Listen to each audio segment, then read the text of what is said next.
What's up mga kamunji dyan? Another video na naman. Walang kasawa-sawa sa video na to.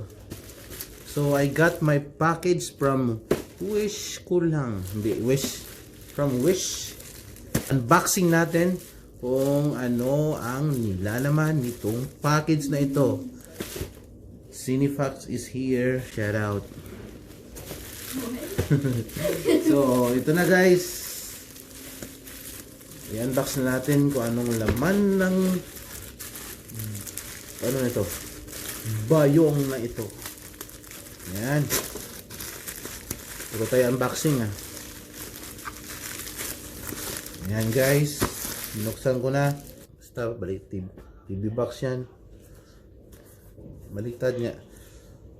So dito guys, Android 10 na ito. Yan, Android 10 na yung latest. At 10.1 pala to. So mayroon siyang 4G at may storage siyang 64 GB. Yan, medyo malaki-laki. So ito yung newest generation of multimedia play and home. So gawin nating smart TV ang ating mga TV. Ayan guys, open na natin ha. Madali tayo kasi nainit ng iba. At saka pala 4K pala to guys. 4K. Okay. Ayan. Unboxin natin. Taran! Taran! So dito meron tayong box mismo. Mamaya natin yan. Yan. Natin buksan yan. So sa loob ng box makikita mo yung sa side na to yung lagayan ng box itself. Tapos sa gilid naman meron siyang, tignan mo na, power cord.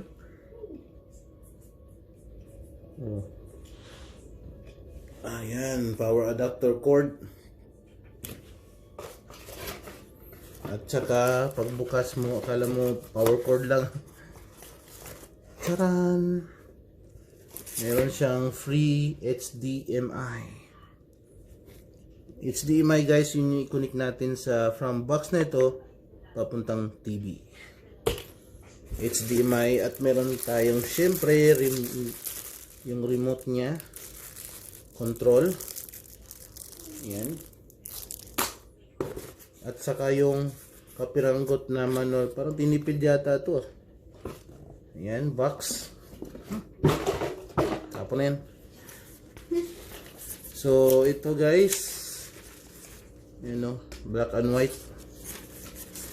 Ayan, black and white. Bagay, manual lang to. So, mga basic lang to. Yay! So ayan guys, i-open na natin yung ang ating box. Yung pinakasikat sa Pinas ha. Yung MXQ Pro 5G na guys, nakalagay 5G na at saka 4K. Yan, 4K. Wala kayong pake, basta 4K to. At saka yung ano niya, magaan lang. So, medyo magaan pa nga sa cellphone eh. Parang ng plastic lang yan. Ang gaan guys. So ayan natin yung gilid niya no. Ito yung pinakaharap niya. Wala siyang, ito lang wala. As in, yung ibang box merong time dito, mga LED na time. Itong MXQ na to, sa harap wala ka makikita. Sa gilid wala din. Pero yung sa likod niya meron siyang yung butas na ito yung ilalagay natin yung power adapter cord natin. Dito natin ipapasok yan. Yan, pasok na pasok yan. Ayan, dito natin ipapasok. So, i-plug into doon sa wall. Pagkatapos, ang sunod, ito yung sa Ethernet guys. Ethernet. I-connect mo directly sa rotor nyo. Ethernet. Power adapter, Ethernet. Ito yung HDMI. Ito yung Ito yung i-connect natin, yung free na binigay nila. Ito yung cord na to na HDMI. Ito yung ipapasok dito. Ayan, i-demo ko na. Ayan, ipasok mo dyan sa HDMI. At saka yung dulo nito sa TV mo.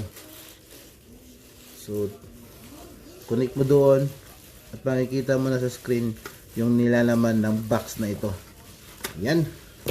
Pagkatapos ng HDMI, meron tayong dalawang butas ito. Yung isa nito is for EB guys. Yung gusto mo na sa speaker, i-connect mo dito sa audio mo. Pero yung meron dito yung DIF. Alam ko dito guys, ito yung reset.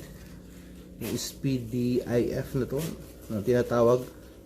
Minsan kasi nagluluko ito, naghahang, or pag open mo yung logo lang talaga at hindi siya mag ng open, parang nagpo-post. So dito mo lang ipipin mo lang ng toothpick, tapos press yung power button. Basta sa next video ko na lang i-explain yan. So ngayon, unboxing muna sa bagong MXQ Pro 5G guys at 4K. At mamaya-maya itatry natin doon sa TV kung ano ang nilalaman nitong box na to. Okay?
Yan guys, hinook up na natin.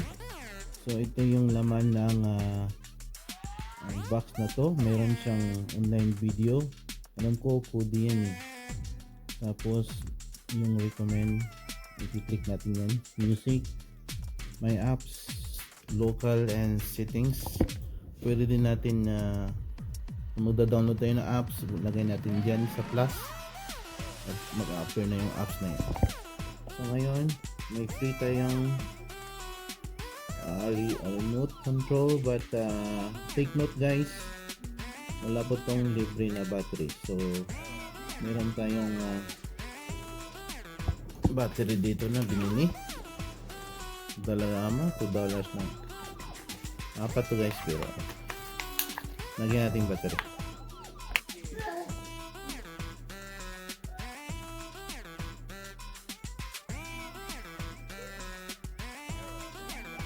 Yan, inambot guys ng remote control. Gusto ko siya. Soft. So ano ba mga free apps dito? I-click natin. So meron siyang Google Chrome, no? Pwede ka mag-search dyan sa Google Chrome.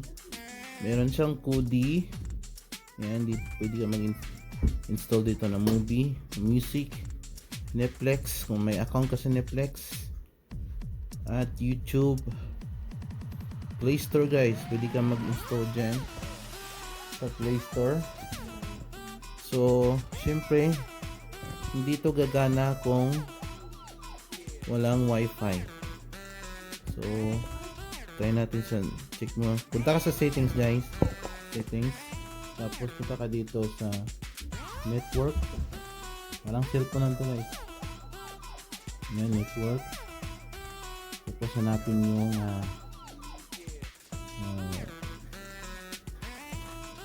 internet nyo, saka oops, let's not, lagyan na natin yung password natin, no? So ayan, post na natin guys. Again guys, take note guys, pwede rin kayong gumamit ng, aside from remote control, no? Ayan guys, try again. Pwede rin kayong gumamit ng mouse, yung USB. I-connect mo lang dito guys yung mouse. Magagamit mo na to, tingnan mo. So try again, no? Mali yung ano natin, no? Yung password siguro. So try natin ulit. Ayan guys, nag-connect na. So may internet na tayo. Ayan, sa wakas. Okay, sorry sa malikot kasi nasa likod yung kung anghel. Excuse me. So ito na, magde-demo na tayo. So dito sa apps guys, so itatry lang natin yung YouTube nito. YouTube. Ayan, ang ganda. Ang ganda ng TV box guys. Hindi to siya, yung TV na to, hindi to smart TV. Pero dahil sa box na ito, ayan, ayan, box na ito, naging smart TV na siya. So try lang natin, no? Ano ko lang yung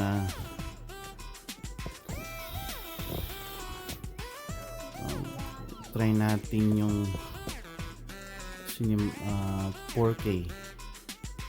Try natin guys. Ayun. Oh my goodness, 8K. Tingnan natin yung resolution niya, kung maganda ba.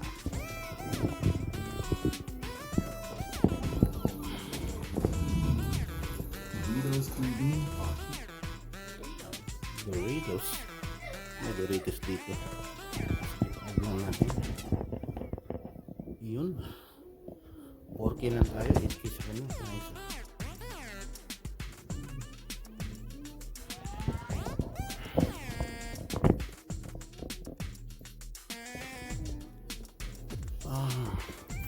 So tingnan yung resolution guys. Ang ganda. You know?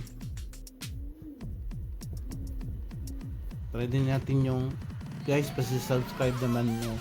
Baka naman dyan. Yan, try natin to.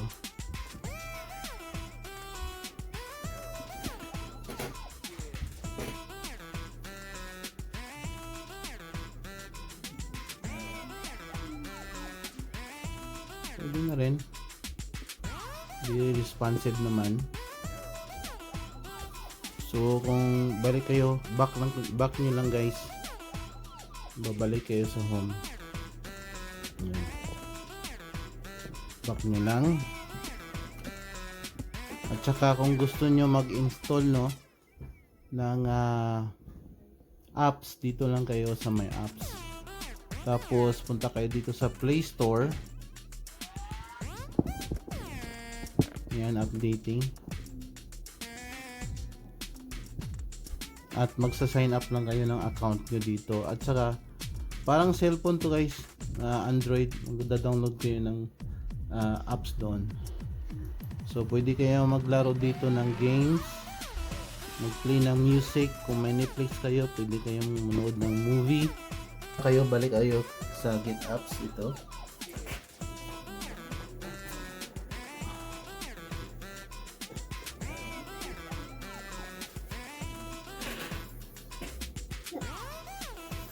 And guys, may mapanood kayo dito ng da-download din yung my family cinema, my NBA, Hulu, Spotify, meron din siya.